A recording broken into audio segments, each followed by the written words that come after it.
As a way of introduction, the interplay between hormonal, metabolic, hemodynamic, and vascular and immunological factors invariably affect the system during pregnancy. These changes, which will be more commonly transient, occasionally permanent. Their effects could be mild enough to be overlooked or severe enough to cause distress during the stages of pregnancy. Hormonal changes are among the most prominent systemic changes in pregnancy. The immune system is suppressed, leaving the pregnant woman more susceptible to serious immunological disorders. The ocular changes during pregnancy could be classified as physiological, pathological, associated with development of new ocular conditions or modification of pre-existing ocular conditions.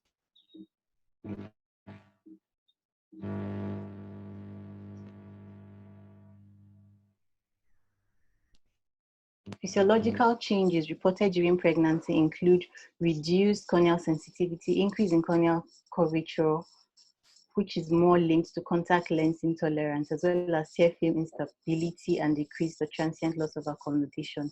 Others include reduced intraocular pressure in women with normal eyes and those with ocular hypertension. In Nigeria, there's paucity of information on ocular changes during pregnancy. This lack of awareness exists even among healthcare providers. The present study investigated some physiological changes in the eye, such as central corneal thickness, corneal sensitivity, and intraocular pressure, and the relationship between them. For the materials and method, the study was a prospective longitudinal design. Pregnant women attending the obstetric clinic of the University of Nigeria Teaching Hospital, Ituku Ozala, Enugu, were recruited for the study. The inclusion criteria included normal pregnant women with no ocular pathologies in their second trimesters of pregnancy, with a known last menstrual period confirmed with ultrasound scan, who voluntarily gave their consent to be part of the study. The study was also extended to 6 weeks postpartum when all physiological changes are expected to resolve. Thus, the women acted as their own control. For the exclusion criteria, patients with systemic comorbidities such as diabetes and hypertension, those with ocular pathologies such as glaucoma and past ocular surgeries, such as glaucoma surgeries and corneal refractive surgeries, those using topical medications for about 3 months before recruitment, and those who refuse to consent. For the sample size determination, they worked out a formula and they got a sample size of 114, but they added 10% of that to give an attrition. They added 10% in case of attrition, and that gave a total of 127 pregnant women. But all in all, they recruited a total of 134 pregnant women and followed them up to 6 weeks after delivery, when physiological changes in pregnancy would have reverted to the normal pre-pregnancy stage. The past medical and ocular history, family and social history were obtained using interviewer-administered questionnaire, and review of systems were also carried out. The gestational age was assessed from the last menstrual period and verified using ultrasound. A general examination of the participants was carried out to detect comorbidities. Ocular examinations such as visual acuity, pen touch, slit lamp, and posterior segment examinations were carried out to rule out ocular pathologies. Visual acuity assessment was done. Unaided was measured for the right eye and then the left in that order using the Snelling's chart and the tumbling each chart at 6 meters in a well-illuminated room. A pinhole test was done for those with visual acuity less than 6'9". A near VA was done for the participants using Logmar near visual acuity at a distance of 40 centimeters. The VA was retested with the participants' existing refraction where applicable, and all obtained data was recorded. For the pen touch examination, a pen touch was shown into the participant's eye from arm's length. The pupillary reaction was observed using the swinging flash test. A head loop was used for further examination where necessary. A slit lamp examination was done in a dimly lit room to examine the cornea anterior chamber for flares and cells, and to also detect the anterior chamber depth and the iris. The researcher and the research assistant carried out a careful assessment of the anterior segment and the admexia. A posterior segment examination was done by the researcher using the direct ophthalmoscope, and a dilated fundoscopy was also done. Patients with no ocular morbidities were then subjected to the following tests of biomechanical properties. Pachymetry, they had their central corneal thickness measured using the Rayched IPAC pachymetry. Corneal sensitivity was tested using the Cockhead Bonnet esthesiometer. Intraocular pressure was taken with Perkins handheld tonometer, and it was taken at a particular time, 8 to 11 a.m., to avoid diurnal variations, errors in intraocular pressure. For statistical analysis, after the data was collected, clean, coded, and presented as SD, it was analyzed using statistical package for social sciences version 20 as IBM, the USA. A simple linear regression analysis was used to determine the influence of the duration of pregnancy on the corneal biomechanical properties and also the relationship between these parameters. Further analysis was done using Bonferroni's post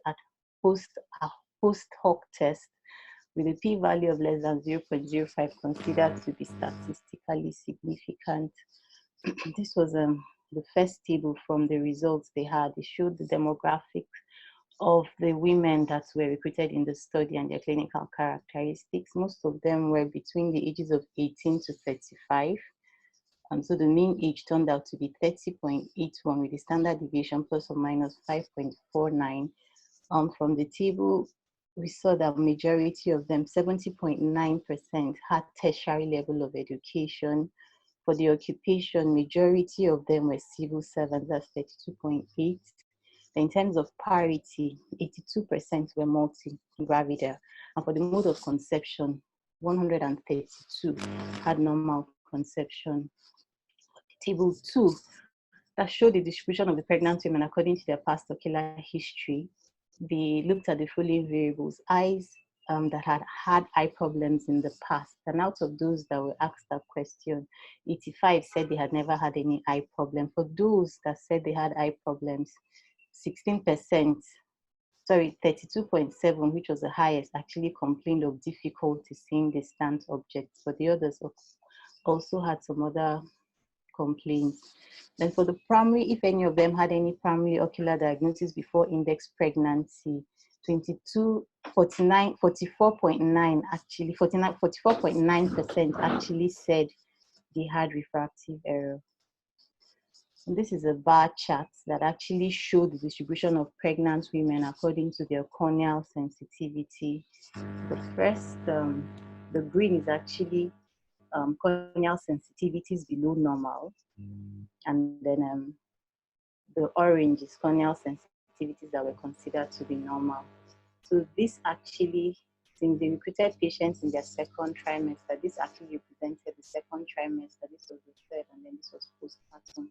So we can see that majorly it was in the third trimester that we had majority of the women having a corneal sensitivity that was below normal as against second and postpartum. Then they also had one of their results represented in this bar chart here. And in this bar chart here, they tried to look at the distribution of pregnant women according to changes in the central corneal thickness. So for the first group here, which is the second trimester, this is the third, and this is postpartum. To also be seen here that those in the third trimester are those that had 81.2% had the central corneal thickness that was greatest amongst the 3 times it was checked. Then they also had their results represented in terms of intraocular pressure, and it was noted that in the third trimester, which is this particular one, the 64.9% of the pregnant women had the IOPs lower than normal, which was the highest amongst 3 times checked. Then the table 3 actually looked at the distribution of pregnant women according to their contemporary ocular history in the index pregnancy. 96.3% said they had never had an eye check since the index pregnancy. 81.3 said they had never had any eye problems since the index pregnancy. And then 40% actually said itching was the most disturbing symptom they had had. And for those that had had eye problems, 76% accounted for those that did not know what the primary diagnosis was when they were seen, and that was the highest. And then they tried to look at the reasons for the cause of the pregnancy. It was noticed that 84% again, which was the highest account, did not perceive pregnancy or did not know the cause of the eye changes. They had the table 4, which showed central corneal thickness, corneal sensitivity, intraocular pressure in the second and third trimesters and postpartum among the pregnant women. So they had this is for central corneal thickness, the second trimester, third postpartum. You had the mean there for all of them, and the standard deviation for each of them. And the table 5 actually tried to compare the effects of the period of pregnancy on corneal sensitivity, central corneal thickness, and intraocular pressure. We looked at the different parameters which were studied, biochemical properties, the corneal sensitivity, the central corneal thickness, intraocular pressure, and tried to see if there was any correlation between them, if it was negative or positive, and if it was statistically significant as compared to the period of the pregnancy. So for the corneal sensitivity, there was a negative correlation, which we see there. Then for central corneal thickness, there was a positive correlation, and then for the intraocular pressure, was negative correlation that was seen. And table 4 showed the relationship between central corneal thickness and intraocular pressures across the second and third trimesters. Again, they tried to look at the parameters to relate the two. So for central corneal thickness and intraocular pressure, there's an inverse relationship between them, but that was only statistically significant in the third trimester, where they had a p-value that was less than 0.05. Same was done for corneal sensitivity and central corneal thickness in the 3 trimesters. So in the 3 times the participants presented, and again, the correlation was negative, and it was found to be statistically significant only in the 3rd trimester, where they had a p-value that was less than 0.05. So for their discussion, they noted that several studies were carried out in other countries, and they had shown effects of pregnancy affecting the eye. But the present study investigated some physiological changes in the eye during pregnancy and 6 weeks postpartum in an attempt to establish baseline values in the environment and ensure better eye care for pregnant women. The demographic characteristics of the participants in the present study were similar to those reported in previous studies done in Iran and Malaysia. The mean age of the study population was similar to that of the present study. In the present study, the majority of the participants had tertiary education, which was similar to a study done in Iran, where 77.5% of the pregnant women had tertiary education. And the present study also showed that the duration of pregnancy had a significant effect on corneal biomechanical properties, with the highest effect seen in the 3rd trimester. And they attributed that to hormonal changes which occur in pregnancy and peak during the 3rd trimester. There was also an increase in central corneal thickness among the participants from the 2nd to 3rd trimester, which decreased in the postpartum period. And they attributed that the increase could be as a result of fluid retention caused by hormonal changes, which again peak in the 3rd trimester. The increase in central corneal thickness observed in the present study was found to be similar to reports from other previous studies, which also reported increase in central corneal thickness. But that differed from a study that was done by Park et al., where there was no change observed, and they felt that that could be as a result of the small sample size that was used in the study. They also noted that the decrease in corneal sensitivity among the participants could be as a result of fluid retention, a view supported by the increased central corneal thickness observed. And as such, corneal sensitivity was correlated inversely with the increase in central corneal thickness in the study. And then an increase in central corneal thickness caused the corresponding decrease in corneal sensitivity, which was significant in the 3rd trimester. For the intraocular pressure, they noticed the progressive decrease in IOP among the participants in the study across the trimesters. And that again, they attributed to increase in the hormonal level of progesterone and estrogen, which leads to dilatation of the circulatory system vessels and causes a reduction in aqueous humor production. And another mechanism they tried to use to explain the decrease in IOP as pregnancy progressed was the result of relaxin, which causes relaxation of the pelvic ligaments in pregnancy. And they felt that that effect could extend to the cranioscleral envelope and so produce decreased ocular rigidity and cause a reduction in intraocular pressure. And from their study, twin gestation was also observed to further cause a reduction in intraocular pressure. An inverse relationship was observed between CCT IOP in the present study, and an increase in CCT was associated with the decrease in IOP, which is similar to other studies that had been seen.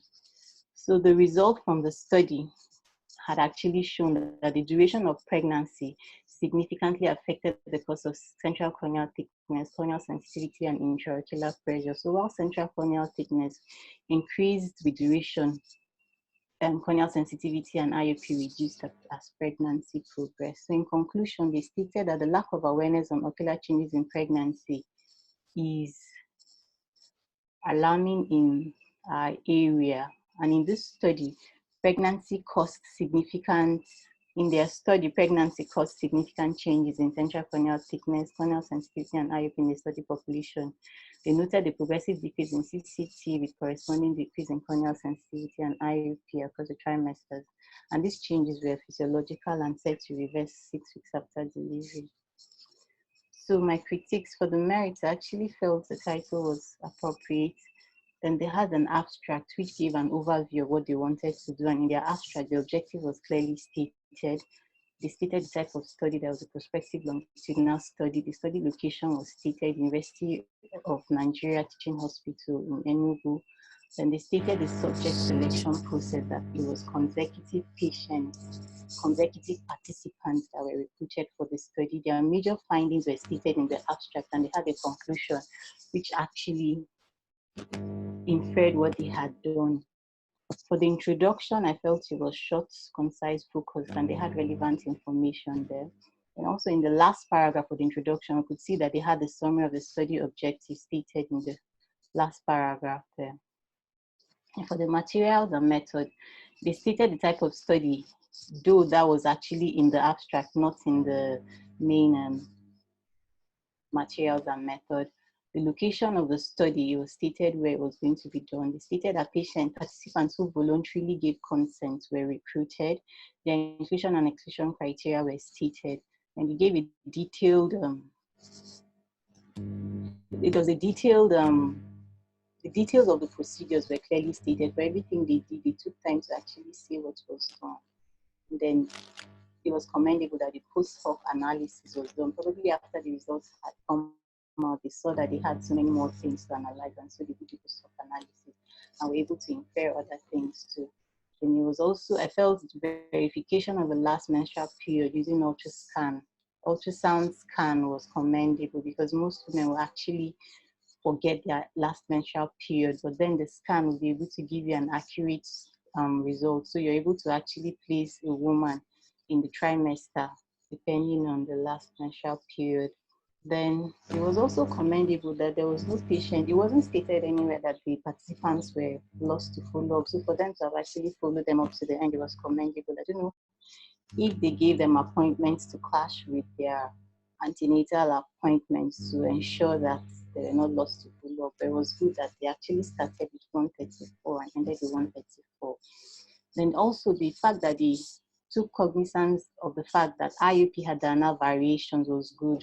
So they kept their recruitment basically between the hours of 8 and 11.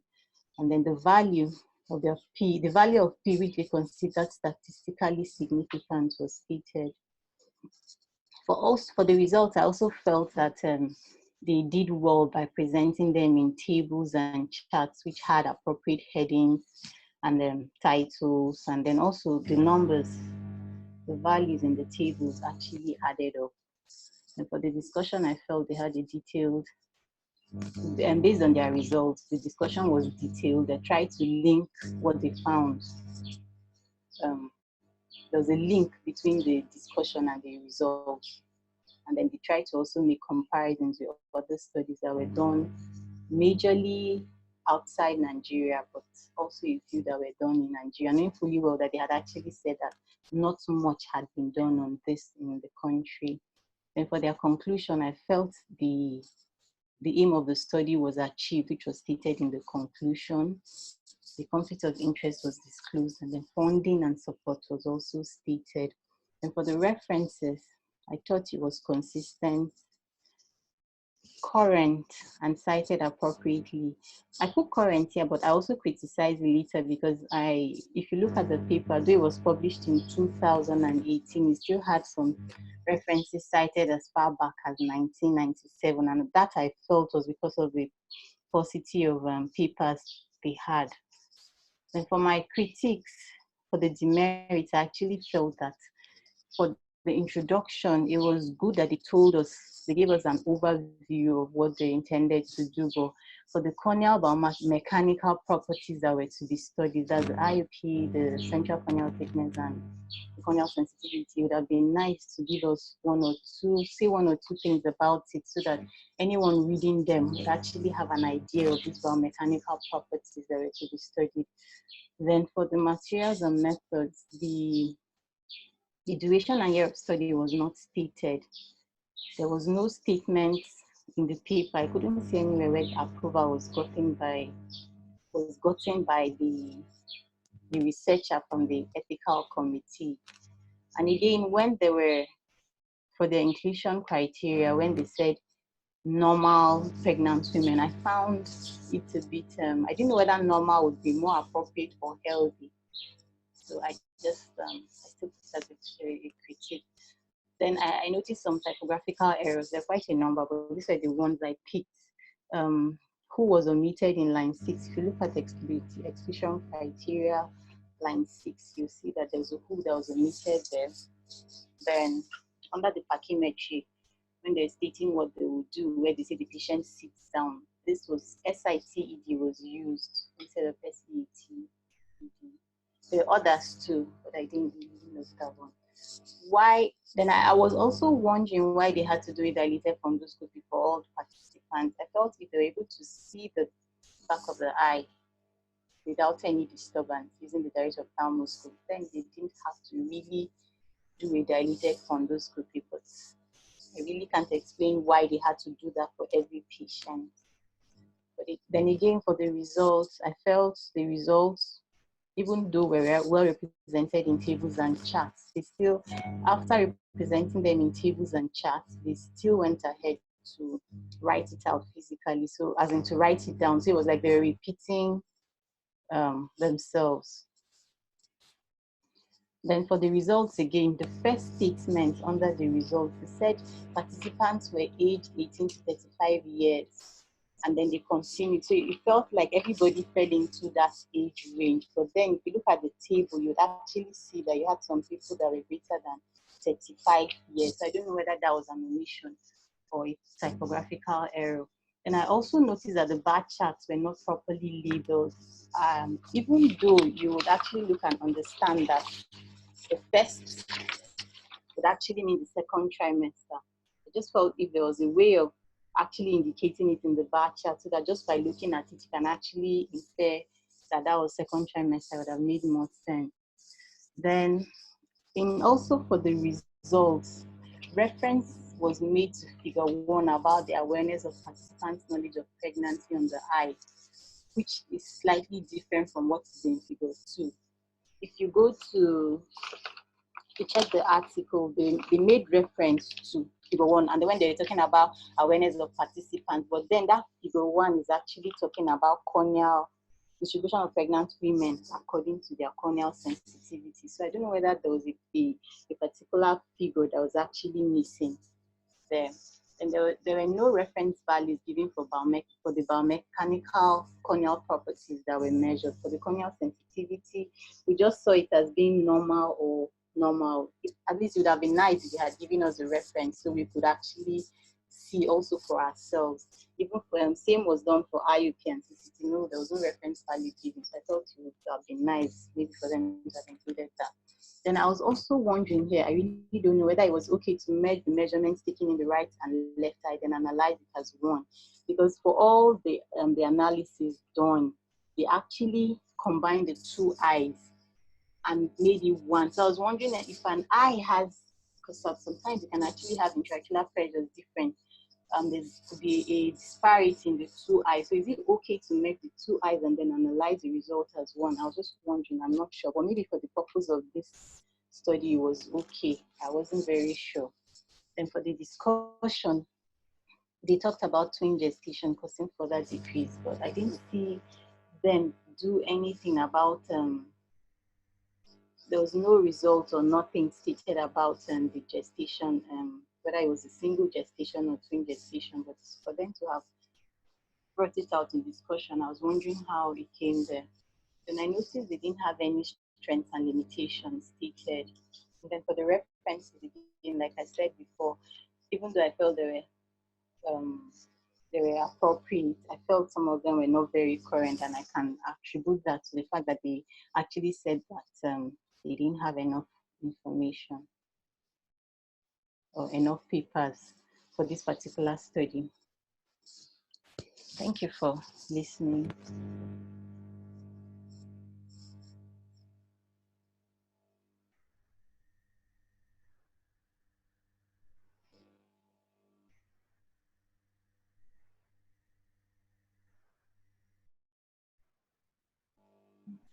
Panelists can unmute yourselves, please.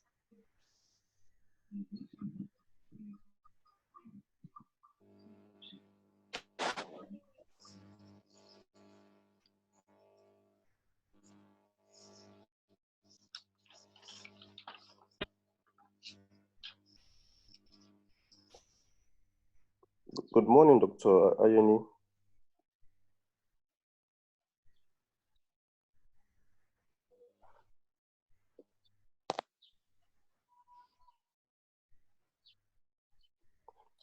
Dr. Ayeni, are you still with us?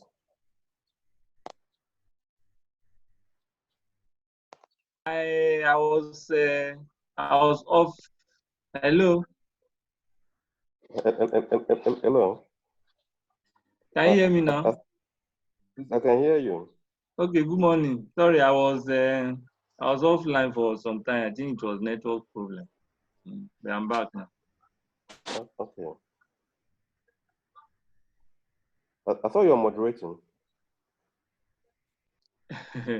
Okay, but you are the chief moderator, sir. I was just stepping in for you. Anyway, well done, Dr. Edo. I think it was a good presentation. Well done. Sorry, before we take reactions and comments, I just want to mention I had problem opening this article. So maybe you can, in future, and to other residents too, you can also send, apart from the WhatsApp platform, you can also send it to our email addresses so that we can use all method possible. So please, can we have comments and reactions from the participants? Can start with the residents. If you have a question, maybe you can raise your hand, and then the host will recognize you or mute you. Or if you have you want to send a question, you know. Dr. Noage, there is a comment from Fado that should be one call. He has no question. So I can see something there, but I'm clicking on it and it's not opening. I don't know what I'm supposed to No, do. he just thank you. He said he has no comment, that it was a good critique. Okay, so.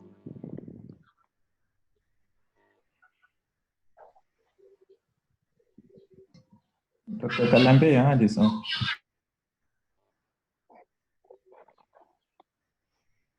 Okay, thank you, Dr. Nwange, for the presentation. I agree with you. It was the article of the journal. I felt the title it was an interesting topic, but then it wasn't very well written, to be honest. So I agree with a lot of the critiques that you had, and I was going to mention them. Thank you.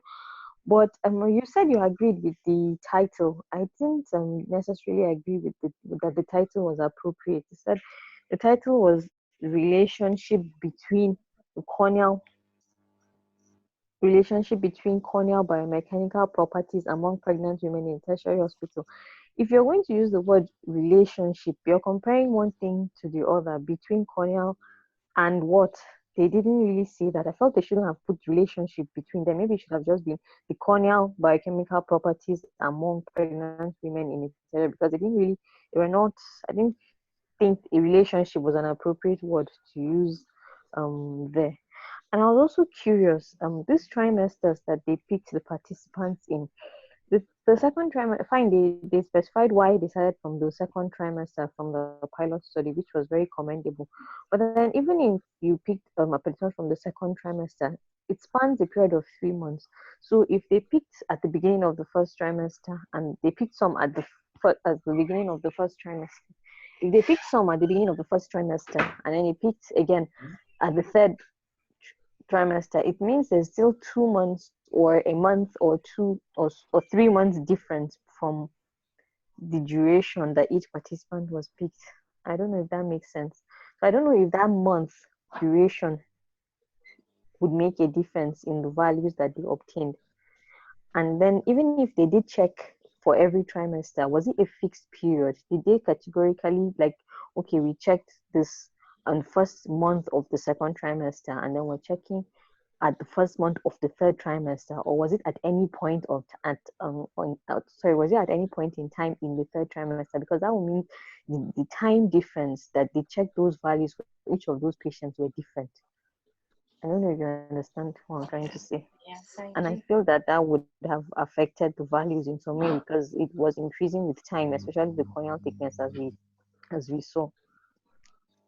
Thank you. Those are the two things I wanted to bring up. Okay. Thank you for the comments for the comments.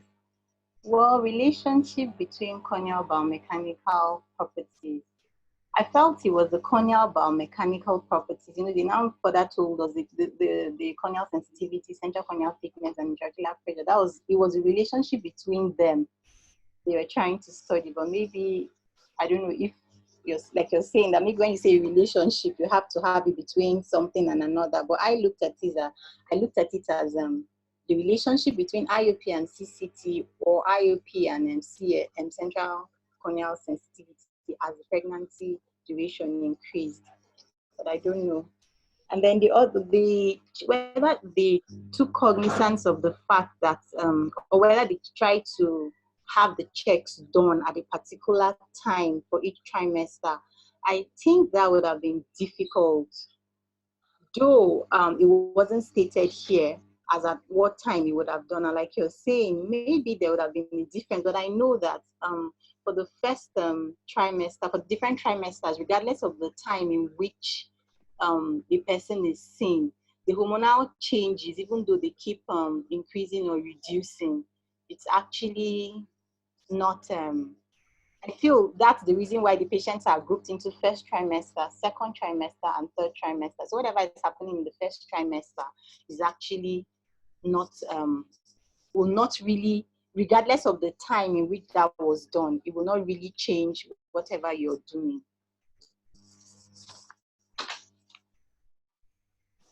I don't know if I made sense, but I just felt that regardless of the trimester, if you come in the first trimester, whether first week or the last week of that trimester, the changes would, the hormonal changes that would affect whatever properties that are being checked would actually be similar. And that's why patient participants are actually grouped in the obstetric unit into first, second, and third trimester. Thank you. Sorry, if I may comment briefly. There's no longer, I don't agree with you. I think the point Dr. Sharif is making is very valid. 3 months is a very long time span. And first day of that 3 months and the last day for that 3 months, you have nearly 90 days in between. And that's quite a longer time span. So I don't think you can use bracket everything within that span and expect everything to be the same. Okay, so.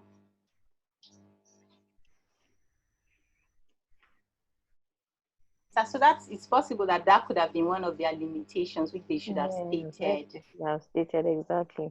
Thank you. Okay.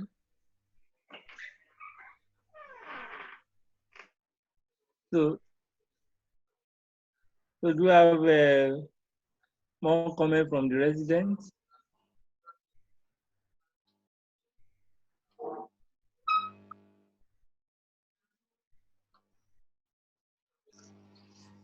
Dr. Oketa?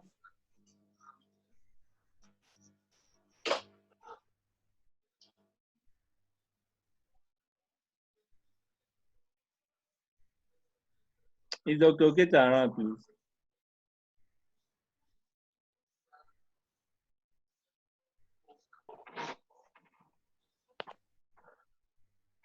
Okay, Dr. Oketa is raising her hand.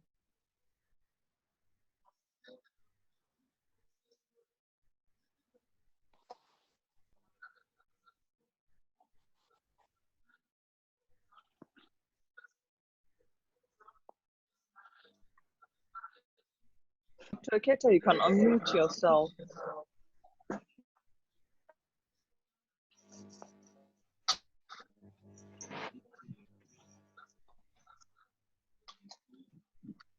Dr. Oketa, you are still muted now. Click on that audio something. Yeah, better. I have no comments. I was actually just trying to type that. Well done, no comments. Rosita posted. Okay. Well done. Have you seen it? So I can't, it's not, I can't, when I click on the question and answer, it's not opening here, but I can see there are 2 questions there or 2 comments, but I can't open it. I don't know why. Can I read it for you? Okay, sir. It's thanking you. Please, I want to know, that is the first question. I want to know if homemaker is an occupation. Okay.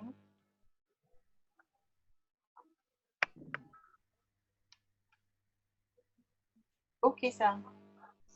Okay, sir. Thank you, Dr. Rosita, for the question. Homemaker is actually, I've seen this homemaker in a couple of journals that I have gone through, but then what happens is that they try to define the terms that are being, if they say homemaker, I know they're trying to refer to a housewife who is actually not gainfully employed. But then actually the journal here did not really say anything. They didn't have any templates where they actually define some of those occupations without taking this out. But I think homemaker is actually an occupation for a woman who is not gainfully employed. I may be wrong, but I don't know. Is that Polish form of housewife, like a tailor will call himself or herself fashion designer? Is it a Polish terminology for housewife, or is it strictly, can we categorize other people in the house, like the aides in the house? Can we categorize them under homemaker? I'm just wondering, because when I saw it, I said, okay, I think Dr. Nwange will help us. Yes, I actually didn't check it up, but I just felt they're referring to women, the pregnant women who were recruited that were not gainfully employed, who were just full-time housewives. Okay, as a writer to that question, Rosita has a critique.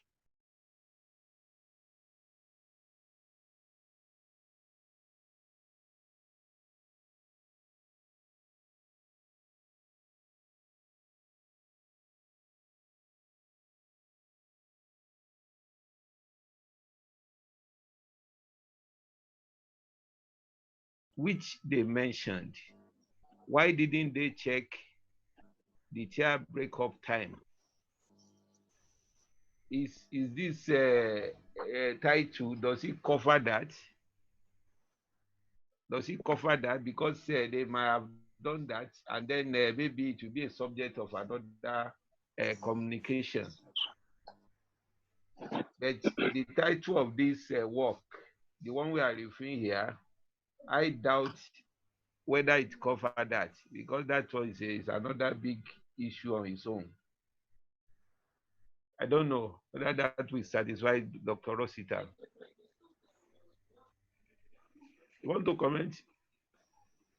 Okay, so well, just like you said, I actually felt that they actually specified in their objectives what the corneal biomechanical properties they wanted to study, which was there in the abstract, the central corneal thickness, corneal pressure, which is what they did. Even though they stated as the tear breakup time can be one of the instabilities seen, it wasn't part of their objective in this particular study, and that is why they did not go out to study to check the tear breakup time. Because I've seen other papers where it was tear breakup time in pregnancy that was being studied, and that was a paper on its own.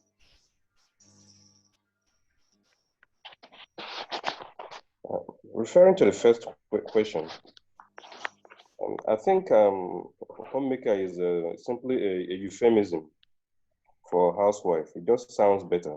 Housewife sounds a bit derogatory. Okay, thank you, sir. Since when? I think, anyway, I don't know. Since when is housewife derogatory? You know, because I think a lot of changes are just going on in semantics. To some people, they think being a housewife means just sitting at home doing nothing. And that's why they find it a bit derogatory, I believe. HIV patients, people living with HIV. Yeah, exactly. Glaucoma patients, individual with glaucoma. Yes. Tailor, yes. Fashion designer. Yeah. And it goes on and on. Yeah, yeah. But that's it. They should have actually defined their occupations. So anyway.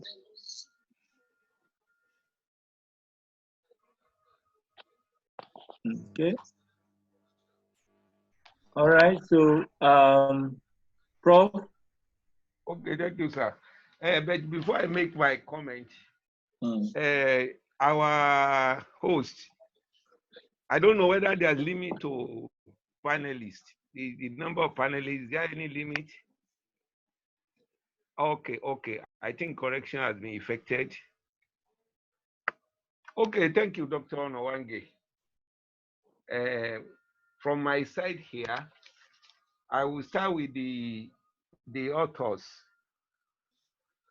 The third author, I want to believe that it will have been O. Okoye, because they wrote the name in full. They didn't abbreviate it like the rest of them. So that's the first critique. Then the second critique is that I don't know when that study took place. You know, there is a back check. If I say, what is your age? And the next question is, when were you born? You've told me you are 40. Then I can now ask, when were you born?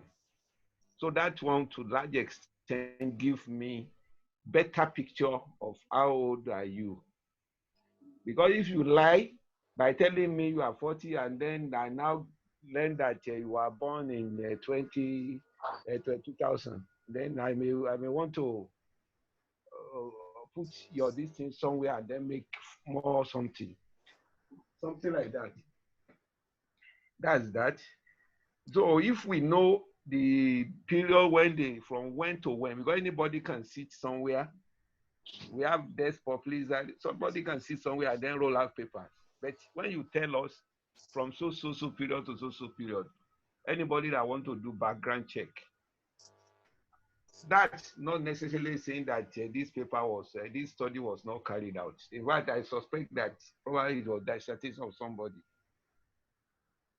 I hope we can follow the context in which I'm speaking. Then from there, I'm very happy that you picked that there was no mention of whether the work was, the protocol was reviewed by Health Research Ethics Committee. But I want to believe that the journal must have asked them to submit evidence of that.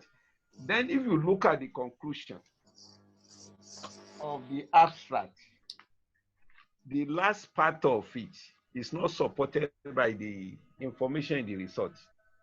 The last phrase is not supported, because when I look through the result, the last phrase in that conclusion is not supported in any way.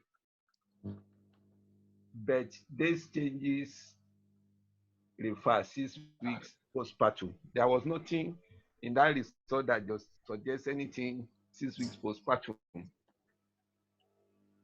Though when you read throughout the entire paper, you can see something like that. Then the introduction. I want also to agree with somebody who feel that some salient information supposed to be in that introduction, but I also want to let us know that sometimes the reviewer or the journal, because of the limit of words, the author may be forced to remove certain information. Like I would have loved to have that information you mentioned initially, and then as well as maybe write briefly on all those specific hormones, cortisol, progesterone, estrogen, that can actually explain the subject of this work. Then I also find it a bit worrying in the sense that there's no mention, there's nowhere, whether introduction or discussion, where normal values of those biomechanical properties were mentioned. I don't want to agree with them that they use post 6 weeks postpartum as control. I don't want to believe that. Every one of us who is this meeting know that at 6 weeks, though is medically taken that everything has returned to normal, it's never. It has not. There are still some changes that you can't say that everything has, even if it is physiological. So our O&G teachers told us that pregnancy is not the disease. We agree. But I would have loved that they give us normal values in non-pregnant women. Then I also noticed that there are some waste of words where they were telling us that who voluntarily give their informed consent, instead of just write who voluntarily give their consent, instead of just say informed consent was obtained, something like that. They will have. Then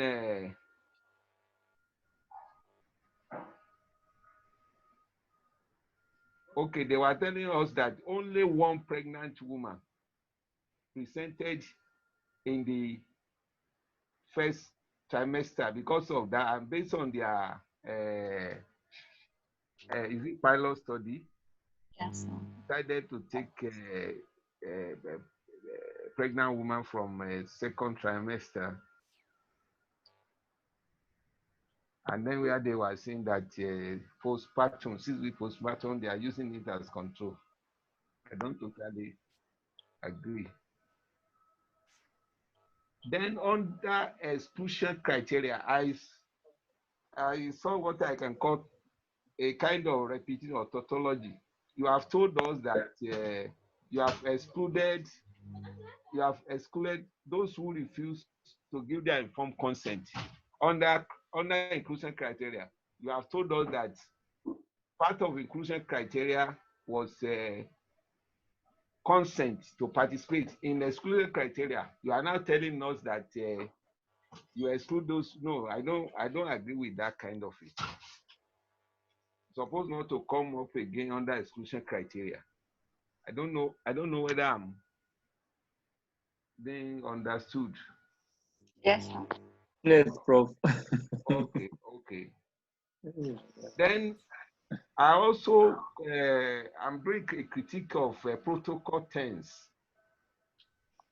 10% of this number shall be added in case of attrition. You know, that sentence was lifted from the protocol stage of this work. They're supposed to have changed that tense. 10% of this number shall be added. No. It's supposed to have been 10% was added. You are getting me? Because they are reporting already done work. Then if I may ask you, Dr. Nwange, Yes, sir. why do you think that adding 10% as attrition, or do you think there's need for attrition in this kind of adding that attrition percentage? Do you think this work justify? I think we have discussed it before. I just want you to remind us for our own education. Why do you think attrition was calculated in this kind of study? Maybe do you jot it down so that you can answer everything together, because there are other questions later. Okay.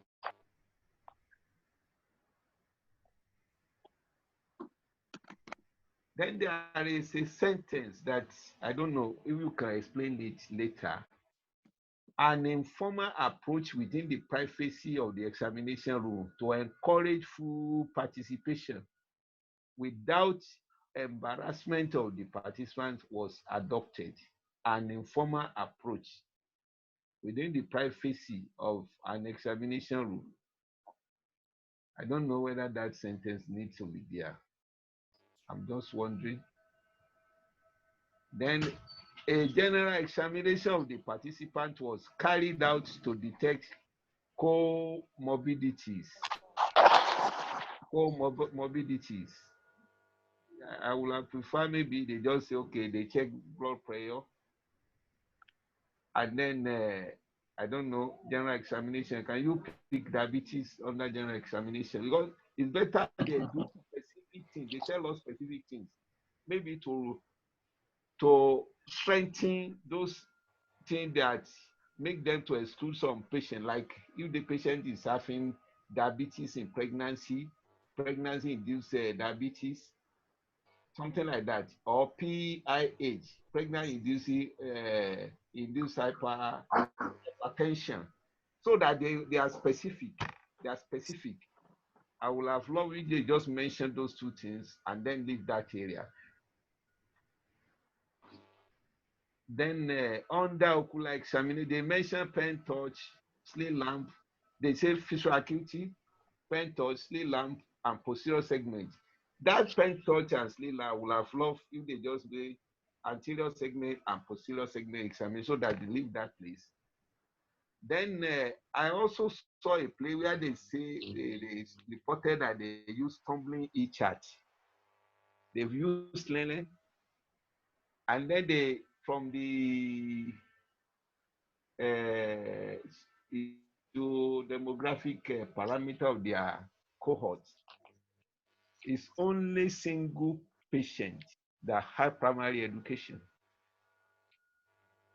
All of them, except that one, have at least secondary education. So I was just wondering why tumbling e-chart. Is there any specific advantage in using Snellen, combining Snellen and Toblin chart. Maybe you want to react to that later. You can jot that one as part of the question you have to react to.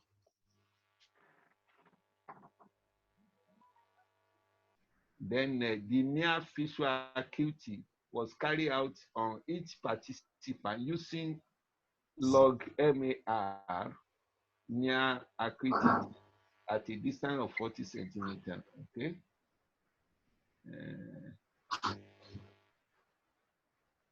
Okay.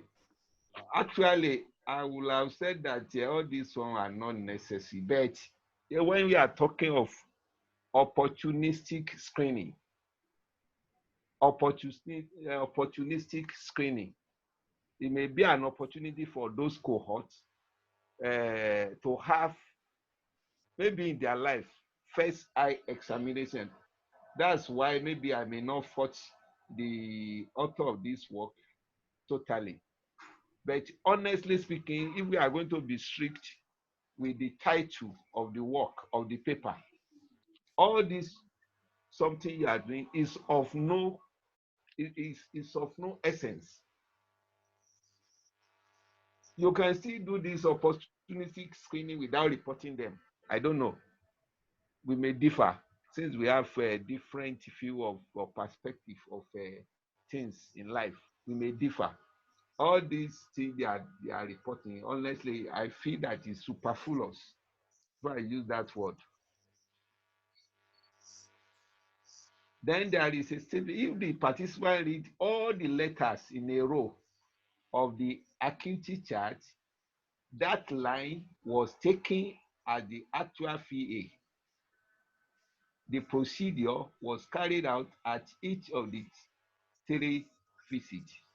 Actually, I don't want to believe that the message the author or the authors are trying to communicate is what they are putting down. So that sentence needs to be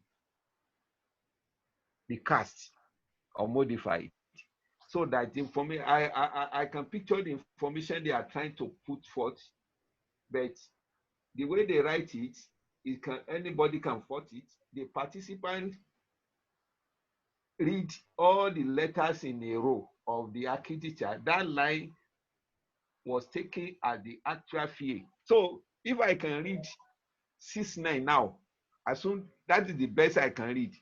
So if I now read maybe up to 624, you are getting what I'm saying? Since I can read everything in that row, so it means that they can take it as my visual acuity. Because if you actually read between lines, that statement is not what they mean.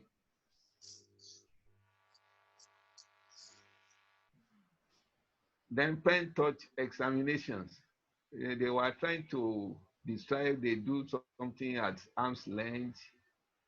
Then actually there are a number of things there that I would have loved it modified. Then you do pen touch examination, you do slit lamp examination, you are still talking of head group. I don't know. You have access to slit lamp.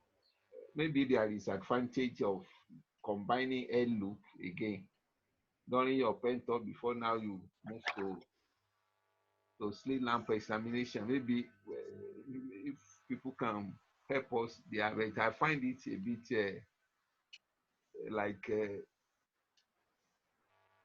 unless if maybe during the last phase of the feed work, the collation of the maybe slit lamp was having problem, and then the author now has to rely on hair loop to complete maybe some of those cohorts. Since it's a longitudinal study, I don't know, or if we can use hair loop and then slit lamp simultaneously. Then the other thing this paper failed to mention is whether those patients, all these tests, they were carried out in the antenatal clinic, or patients were recruited from there. Some examinations that are very necessary are conducted in the eye clinic. I think that one should be part of what they should tell us, the site of the examination.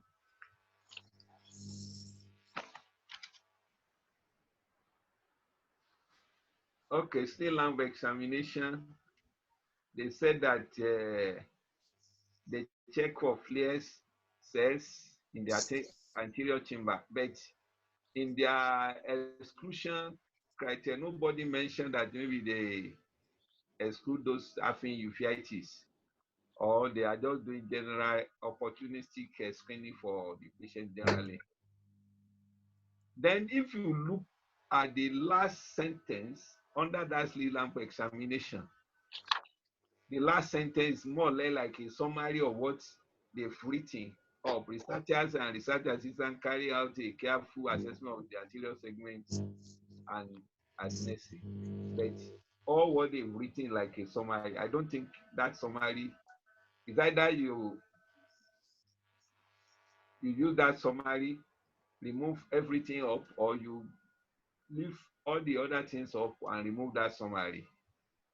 So there's too much repeating themselves or something. Posterior segment examination, the first sentence need to be reworded and need to be recast. This was carried out by a researcher using the direct ophthalmoscope. A direct fundoscopy was done. No. You get that sentence, the two sentences, you can collapse it into one. Then the other thing there is that they say that every 5 minutes for 30 minutes, they were dropping dilating drops. They didn't specify the dilating drop they use. And then do you need to do that? When I counted the number of times they apply dilating drops, it's like 5 divided by 30, 6 times. It's like you are wasting eye drops.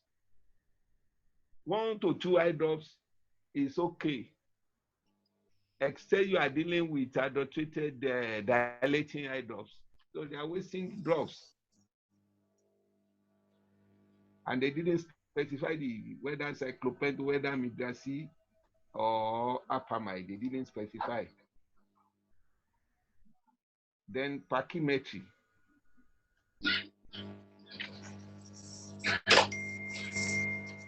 They mentioned the Richard IPAC pachymeter.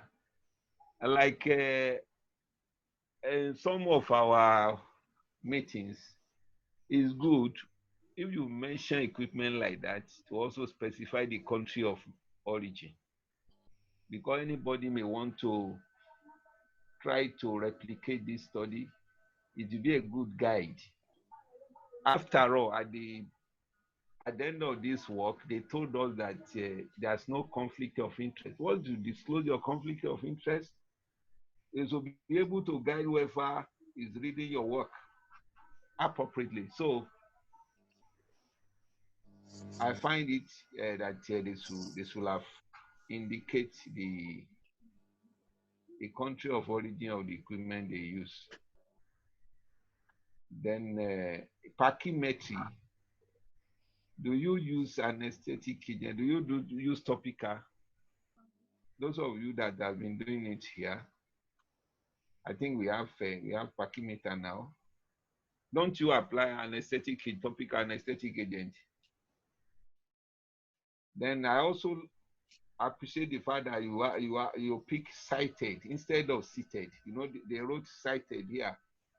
The partisan was properly cited and given a target.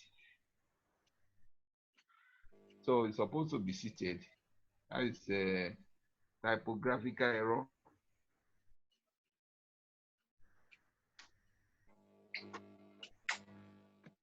Okay. Coached bonnet is tensiometer. Actually, I don't want to waste our time. When I read the way the thing, though I've never used it myself, but when I read the way it is described there, I can't understand it honestly. That corneal sensitivity, especially the third sentence. I can't understand what they are trying to decide here. And I even want to believe that it was not properly described. Then intraocular prior Perkins too, the country of origin. Then maybe you want to explain to us under statistical analysis, what do you mean by the words claimed or coded? Maybe you want to explain those two words.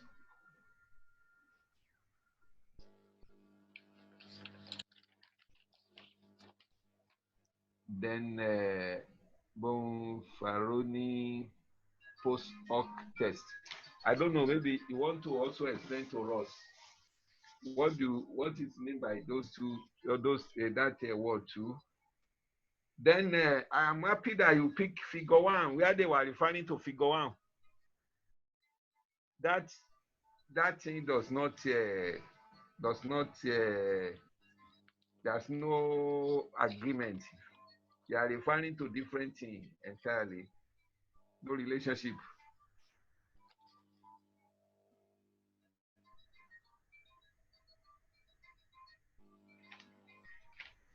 Then let's go to the result. Table 1, table 2, just like I mentioned before, or table part of table 1, everything in table 2, as well as table 3.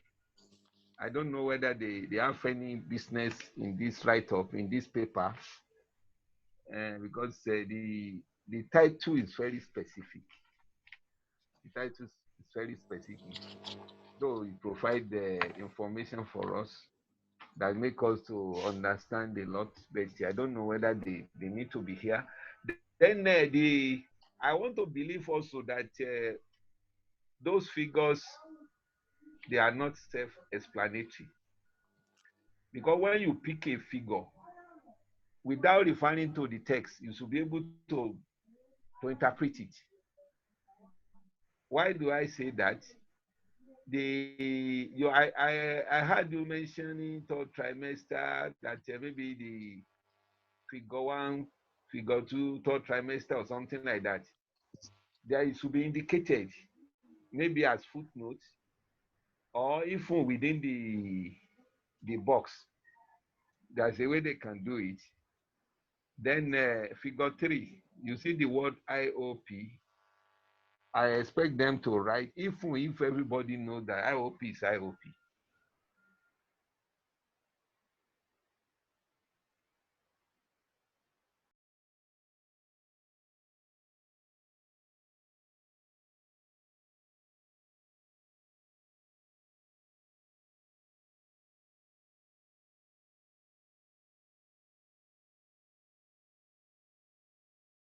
Under result, you see some statements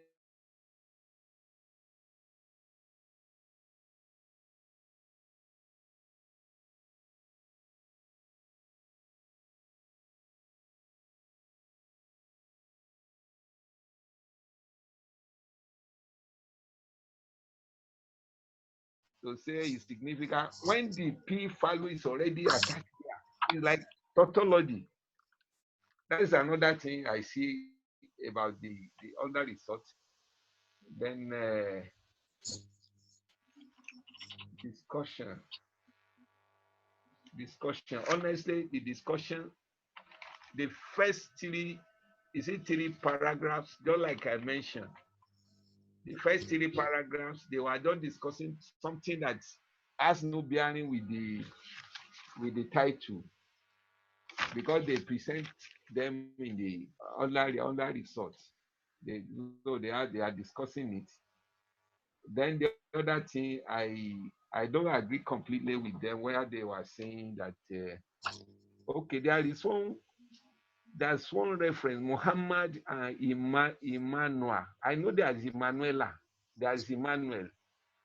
Maybe there's typographical error there, or there's a name called Emmanuel. Then the other thing I would have loved them to discuss is that that site of this work, is like high class. Because teaching hospital, the low class, it may be funny. People in low socio-economic, hardly do you see many of them coming, because that hospital is a teaching hospital, and then the patient they see there will also reflect the kind of socio-economic class where they come. Because there's a place where they were saying that because of sample size, I don't want to agree with them on that sample size, because in this report too, we have people who have normal parameters, even in the cohort they study. So smaller sample size cannot completely address. I expect them to discuss that thing very well. Then where they were mentioning twinning, maybe they have 3 twins gestation. I expect them to also find, maybe just because anything that is important like that, to bring it out maybe in form of a chart under their result, because they've mixed everything together, so you won't know that among those cohorts, you have people who are having multiple gestation twinning. Let me put the word twinning. So something like that, just dismissing it on the ground that the sample is small is not.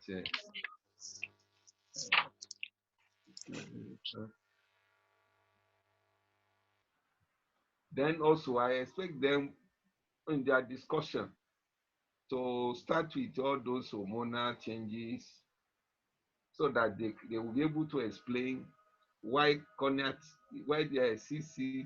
central corneal thickness is increased, why corneal sensitivity is reduced, and why IOP is also reduced. Because it was when they get to after discussing both corneal sensitivity and then central corneal thickness, they didn't mention any hormone, which is when they got to IOP now, they started mentioning some of these hormones. I expect them to have discussed those hormones, then include relevant citation, so that it will form the basis for explaining all those 3 parameters they are considering.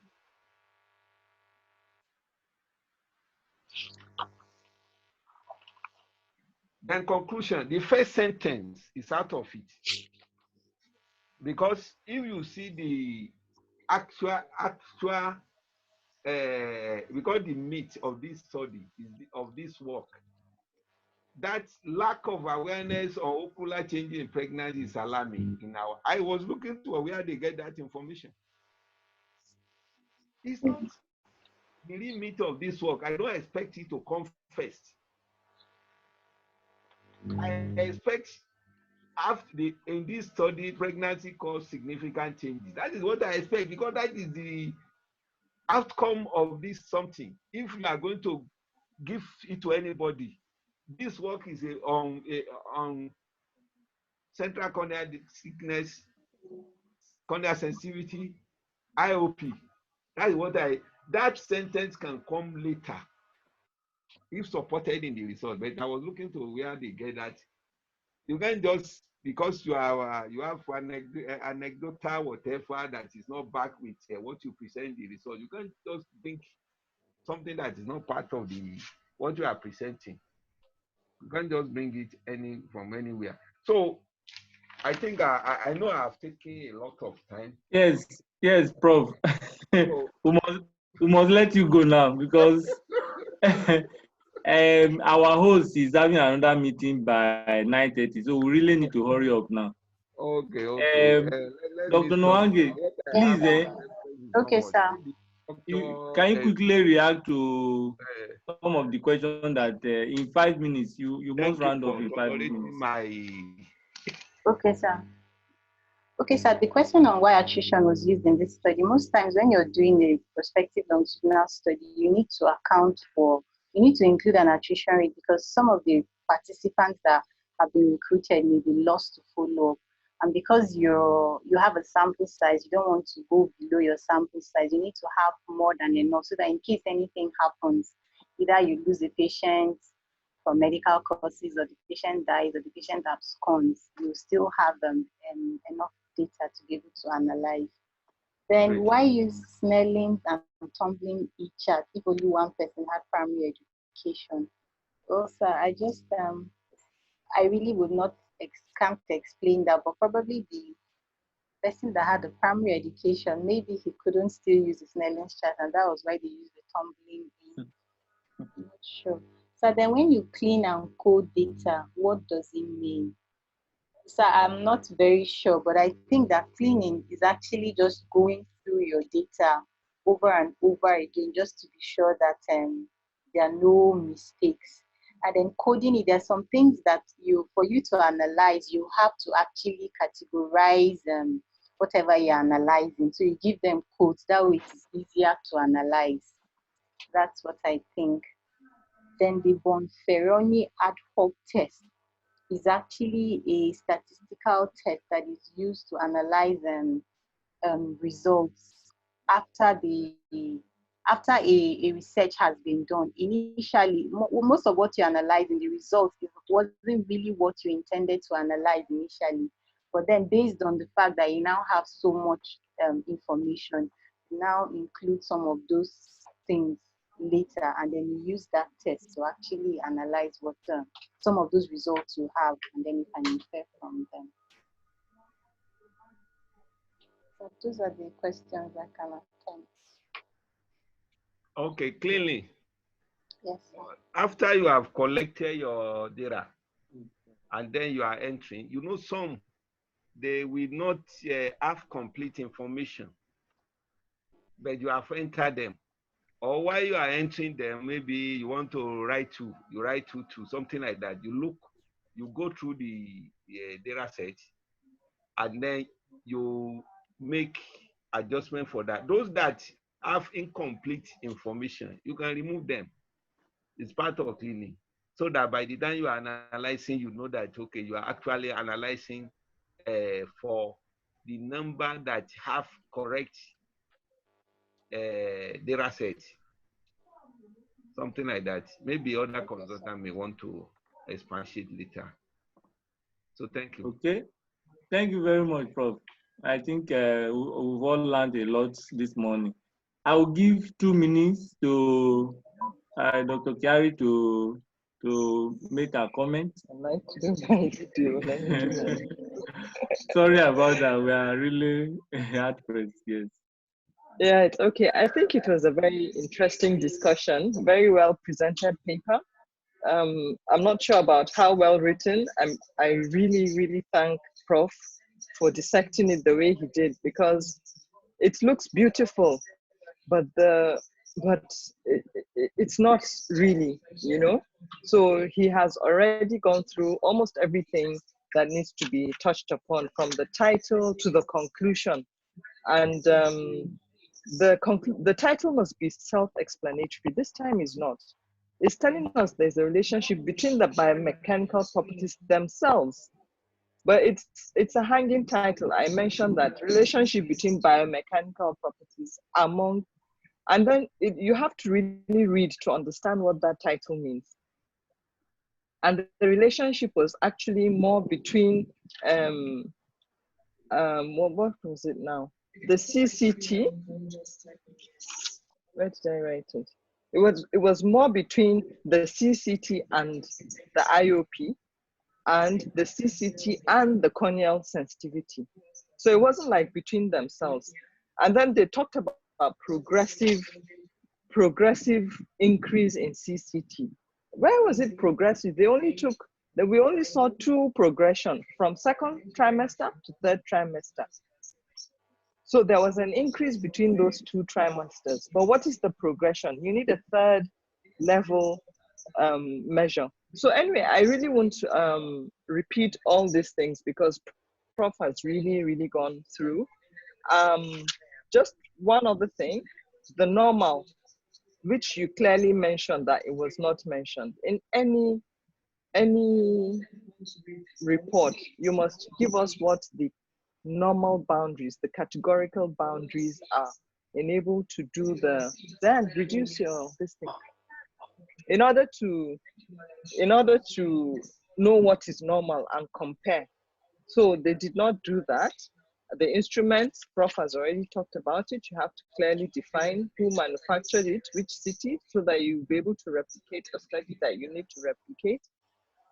And you were saying, oh, it would have been nice if they had normal values. No, it's a big flaw. It's a big analytical flaw in this study that they did not have normal values, what to call normal. This is your crux of discussion. CCT, what is normal? You haven't told us.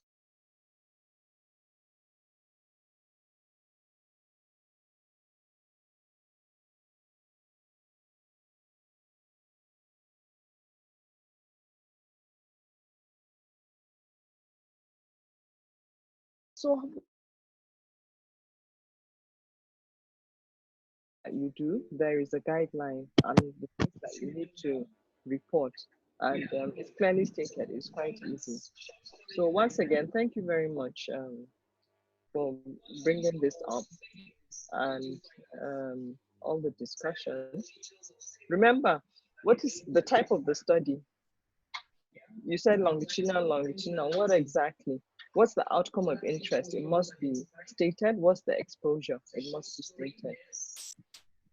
So these are little things that have to be addressed. The ethics, the time of the study, everything. Prof has already really talked about it. They're very important things for a study to be included in a study. So thank you. I'm done, Dr. Ayeni.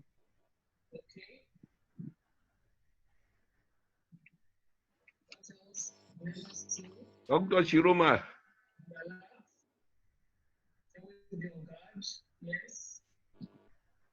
Dr. Shiroma. Dr. Mustafa, thank you. Yes, sir. Thank you, Dr. We Mustafa. appreciate all of you.